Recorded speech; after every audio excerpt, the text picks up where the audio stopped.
ฉันนี่ก็ไม่รู้จะทุกวันไม่ได้แทงคนละเมื่อและพอทุกครั้งที่มองขึ้นไปบนท้องฟ้าหยดน้ำค้างตกกระทบในตาฉันและในวันพรุ่งนี้จะเป็นยังไงจะได้จะกินจะนอนจะเดินให้วันเวลาจะไปเท่าไรแต่สุดท้ายแดดยามเช้าก็ไม่สดใสเพียงแค่ฝนตกลงที่หน้าต่างในบางคราวเพียงแค่ฝนตกลงในวันหยุดในตอนเช้ามันคืออาจจะมีนิดเดียวที่คิดถึงเธอ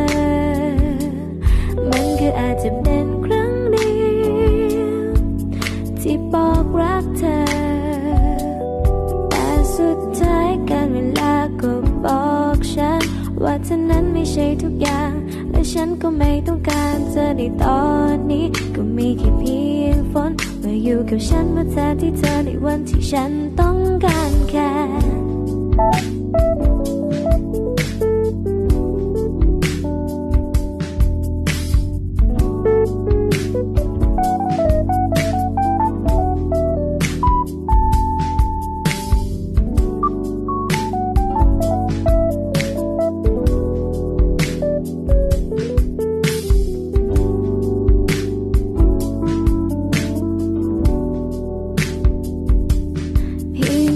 ฝนตกลงที่หน้าต่างในบางคราวเพียงแค่ฝนตกลงในวันหยุดในตอนเช้ามันคืออาจจะมีนิดเดียวที่คิดถึงเธอมันคืออาจจะเป็นครั้งเดียวที่บอกรักเธอ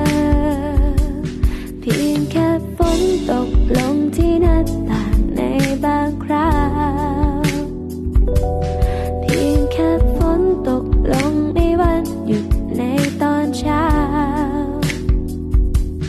มันคืออาจจะมีนิดเดียวที่คิดถึงเธอมันคืออาจจะเป็น